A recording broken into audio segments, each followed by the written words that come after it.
नमस्कार, आओ मिलकर सीखे चैनल पर आपका हार्दिक स्वागत है। इस वीडियो में मैं लेकर आया हूं कक्षा 6 भूगोल की दैनिक और वार्षिक पाठ्य योजना, जिसमें प्रकरण लिया है भूकंप। इसमें शिक्षण बिंदु है भूकंप, भूकंप के कारण और भूकंप के प्रभाव। तो चलिए शुरू करते हैं। प्रेजेंट बाय आओ मिलकर सीखें।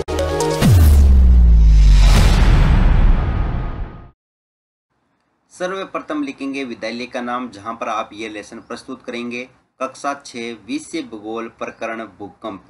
यहाँ पर दिनांक और कालांश, यहाँ पर समयावधि लिखेंगे 30 मिनट, या फिर आपके पीरियड की जो भी समयावधि हो वो आप लिखेंगे।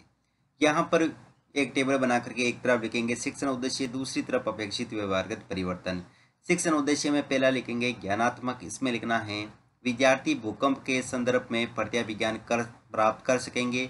विद्यार्थी भूकंप के बारे में प्रत्यय स्मरण कर सकेंगे। अवबोध, विद्यार्थी भूकंप प्रभावित क्षेत्रों को स्पष्ट कर सकेंगे। विद्यार्थी भूकंप तथा आकस्मिक घटना ज्वालामुखी में तुलना कर सकेंगे। फिर है ज्ञानोपयोग, जिसमें लिखेंगे विद्यार्थी भूकंप से संबंधित जानकारी का दैनिक जीवन में प्रयोग कर सकेंगे। कौशल, विद्यार्थी भूकंप क्षेत्रों के मानचित्र बना सकेंगे। अभिरुचि, विद्यार्थी भूकंप की जानकारी पत्र पत्रिकाओं से ले सकेंगे। विद्यार्थी भूकंप के बारे में पढ़ने में रुचि ले सकेंगे। अभिवर्ती, विद्यार्थी भूकंप के बारे में समीक्षात्मक दृष्टिकोण बना सकेंगे। फिर है सहायक सामग्री, चार्ट, लपेट, प्लग, जाड़न तथा अन्य कक्षा उपयोगी सहायक सामग्री। पूर्व ज्ञान में लिखेंगे विद्यार्थी भूकंप के बारे में सामान्य जानकारी रखते हैं। फिर है प्रस्तावना प्रश्न, जिसमें टेबल ड्रॉ करके लिखेंगे छात्राध्यापक क्रियाएं, दूसरी तरफ विद्यार्थी क्रियाएं। अगर आप छात्राध्यापिका हैं तो जहां पर भी छात्राध्यापक लिखा है उसकी जगह आप छात्राध्यापिका लिखेंगे। इसमें फर्स्ट क्वेश्चन, हम किस ग्रह पर रहते हैं? पृथ्वी। पृथ्वी के हिलने पर क्या उत्पन्न होता है? कंपन। कंपन किन किन शक्तियों के कारण उत्पन्न होता है? आंतरिक व बाह्य शक्तियों से। आंतरिक क्रिया के कारण धरातल पर कंपन होता है, इस प्रक्रिया को क्या कहते हैं? भूकंप। भूकंप के बारे में आप क्या जानते हैं? समस्यात्मक प्रश्न। उद्देश्य कथन में लिखेंगे आज हम भूकंप के बारे में विस्तृत अध्ययन करेंगे। फिर है प्रस्तुतिकरण, जिसमें टेबल ड्रॉ करके लिखेंगे शिक्षण बिंदु, छात्राध्यापक क्रियाएं, विद्यार्थी क्रियाएं, विधि पर विधि और श्यामपट सार। शिक्षण बिंदु में पहला लेंगे भूकंप। इसमें विकासात्मक प्रश्न में फर्स्ट क्वेश्चन, पृथ्वी पर अचानक होने वाली घटना जिससे धन जन की हानि होती है उसे क्या कहते हैं? प्राकृतिक आपदा। प्राकृतिक आपदाएं कौन कौन सी होती है? भूकंप, बाढ़। भूकंप किसे कहते हैं? निरुत्तर विधि में प्रश्नोत्तर विधि। फिर है छात्राध्यापक कथन, जिसमें लिखेंगे जब पृथ्वी के किसी भूभाग पर आंतरिक शक्तियों के कारण पृथ्वी पर तीव्र गति से कंपन उत्पन्न होता है उसे ही भूकंप कहते हैं। इस क्रिया से धरातल पर कुछ भाग ऊपर उठ जाता है और कुछ भाग नीचे धंस जाता है तथा पृथ्वी पर दरारें पड़ जाती है। भूकंप कमजोर भूभाग में तीव्र गति से आते हैं। जिस स्थान पर भूकंप की उत्पत्ति होती है उस बिंदु को भूकंप मूल कहते हैं। भूकंप तरंगों को सिस्मोग्राफ से मापते हैं। सबसे ज्यादा भूकंप जापान में आते हैं। यहाँ विद्यार्थी क्रिया में विद्यार्थी ध्यानपूर्वक सुनेंगे। विधि में वाक्यान विधि और श्यामपट सार में लिखेंगे जिस बिंदु से भूकंप की उत्पत्ति होती है उसे भूकंप मूल कहते हैं। भूकंपीय तरंगों को सिस्मोग्राफ से मापते हैं। और यहाँ पर भूकंप से संबंधित और भूकंप तरंगों से संबंधित यहाँ पर चित्र चिपकाएंगे। और फिर है यहाँ पर दोस्तों अगला शिक्षण बिंदु भूकंप के कारण, जिसमें विकासात्मक प्रश्न में फर्स्ट क्वेश्चन, भूमि के कंपन होने की क्रिया को क्या कहते हैं? भूकंप। भूकंप किन क्षेत्रों से अधिक आते हैं? तटीय क्षेत्रों में।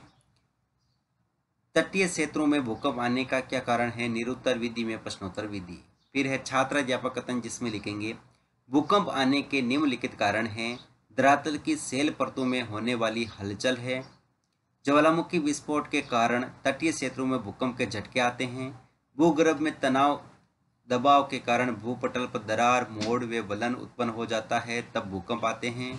भूपटल के किसी भाग से अपरदन या निक्षेपण के कारण पृथ्वी के आंतरिक संतुलन को ठीक करने के लिए आंतरिक हलचल से भूकंप आते हैं। विशाल भागों में संग्रहित जल में भार व दाब के कारण तटीय शैलों में हलचल उत्पन्न होती है।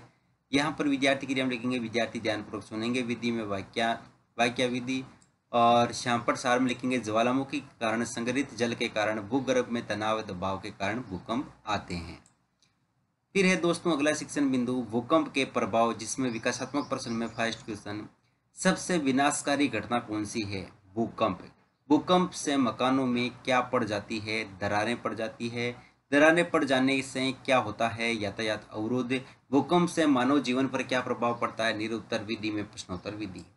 फिर है छात्र अध्यापक कथन, जिसमें लिखेंगे भूकंप के भयंकर कंपन से मानव निर्मित भूदृश्यों जैसे सड़कें, पुल, रेल पटरियां, भवन आदि नष्ट हो जाते हैं। भूकंप के कारण नगरों, गांवों व वनों में आग लग जाती है। भूकंप के कारण भूमि व भवनों में चौड़ी दरारें आ जाती है। भूकंप प्रभावित क्षेत्रों में पर्वतीय शिखरों से बड़े बड़े भूखंड टूटकर गिरने से सड़क मार्ग व आवागमन अवरुद्ध हो जाते हैं। यहाँ विद्यार्थी क्रिया में विद्यार्थी ध्यानपूर्वक सुनेंगे, विधि में वाक्य विधि और श्यामपट सार में लिखेंगे। मानव निर्मित भूदृश्यों पर दरारें, भूस्खलन, बाढ़ आना इत्यादि प्रभाव पड़ते हैं। फिर है पुनरावर्ती प्रश्न, जिसमें लिखेंगे किन भूभागों पर तीव्र गति से भूकंप आते हैं? भूकंप मूल किसे कहते हैं? भूकंपीय तरंगें किस यंत्र से मापते हैं? भूकंप से मानव जीवन पर क्या प्रभाव पड़ता है? फिर है मूल्यांकन प्रश्न, तो इसमें फर्स्ट क्वेश्चन, भूकंप किन शक्तियों के कारण आते हैं? आंतरिक शक्ति, बाह्य शक्ति, दोनों के कारण, बाट। क्या ज्वालामुखी के कारण भूकंप आते हैं? सत्य या असत्य। भूकंप के कारण मकानों में पड़ जाती है। अगला क्वेश्चन लिखेंगे वह बिंदु जहां पर भूकंप की उत्पत्ति होती है क्या कहलाता है? भूकंपीय तरंगें किस यंत्र से मापते हैं? और गहरे कार्य में लिखेंगे भूकंप किसे कहते हैं? इसे प्रभावित करने वाले कारकों का विस्तृत वर्णन कीजिए। अंत में पर्यवेक्षक टिप्पणी।